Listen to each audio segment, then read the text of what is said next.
আসসালামু আলাইকুম।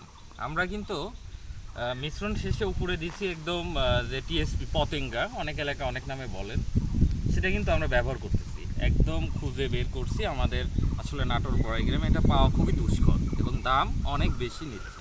এবং সাথে আমরা কিছু পরিমাণ ইউরিয়াটা অ্যাড করছি, ঠিক আছে। এবং মাখানোর নিয়ম যদি আমরা দেখাই, আমরা কিন্তু মানে সারটাকে একদম সুন্দর করে মাখায় নেব।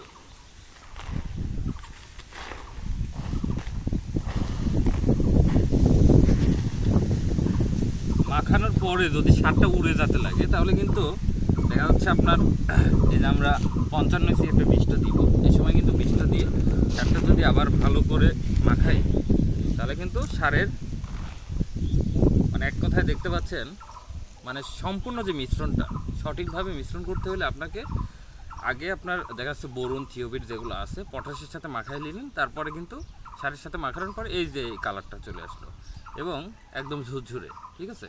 মানে সীমিত পরিমাণ পানি দিবেন যতটুকু দরকার ততটুকু, তাতে করে এভাবে যদি আপনি প্রয়োগ করতে পারেন মালচিংয়ে, ঠিক আছে।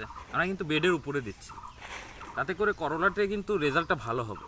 মানে আমরা কিন্তু গত বছর পরীক্ষামূলক চাষ করছিলাম এবং সেখান থেকে সফলতা আমরা অর্জন করেছিলাম এবং সেই লক্ষ্যেই কিন্তু এই বছরে প্রচুর পরিমাণে করলা আমাদের এখানে হচ্ছে। আমাদের দেখা দেখি সবাই কিন্তু করলাতে আগ্রহী হচ্ছে, ঠিক আছে। তো যারা করলা চাষ করতে যাচ্ছে তারা অবশ্যই আমাদের পেজটা ফলো করেন, যে কোনো সমস্যার সমাধান দিচ্ছে আধুনিক কৃষি, ঠিক আছে। ধন্যবাদ।